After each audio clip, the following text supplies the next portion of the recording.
Volvo बसला दुचाकीची धडक, बसला लागलेल्या आगीत होरपळून 20 जणांचा मृत्यू।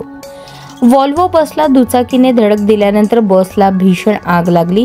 आगीत होरपळून 20 जणांचा मृत्यू झाल्याची घटना घडली आहे। आंध्र प्रदेशातील कुर्नूल येथे हैदराबाद बेंगळूर महामार्गावर एका व्हॉल्वो बसला दुचाकीला धडक दिल्यानंतर भीषण आग लागली। हैदराबादहून बंगळुरूकडे जाणाऱ्या बसमध्ये एकूण 40 जण होते। दुर्घटना इतकी मोठी होती की काही मिनिटातच बस ही जळून खाक झाली। दुर्घटनेत आतापर्यंत 20 जणांचा मृत्यू झाला आहे, तसेच अनेक जण गंभीर जखमी झाले असल्याची माहिती आहे। कावेरी ट्रॅव्हल्सची खासगी स्लीपर कोचची बस आहे। एका दुचाकीने धडक दिल्यानंतर बसने भीषण पेट घेतला। मिळालेल्या माहितीनुसार मध्यरात्रीनंतर हा अपघात झाला। त्यावेळी बसमधील अनेक प्रवासी गाढ झोपेत होते। दुचाकीला धडकल्यामुळे बसच्या इंधन टाकीजवळ आग लागली आणि ती काही क्षणात संपूर्ण बसमध्ये पसरली। आगीची तीव्रता इतकी मोठी होती की प्रवाशांना बाहेर पडायला फारसा वेळ मिळाला नाही।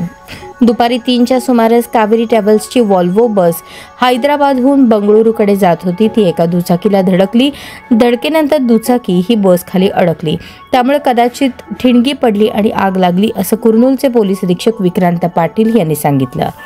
ही एसी बस असल्याने प्रवाशांना खिडक्या फोडाव्या लागल्या। जो कोणी काच फोडू शकला ते सुरक्षित आहेत, असंही त्यांनी सांगितलं।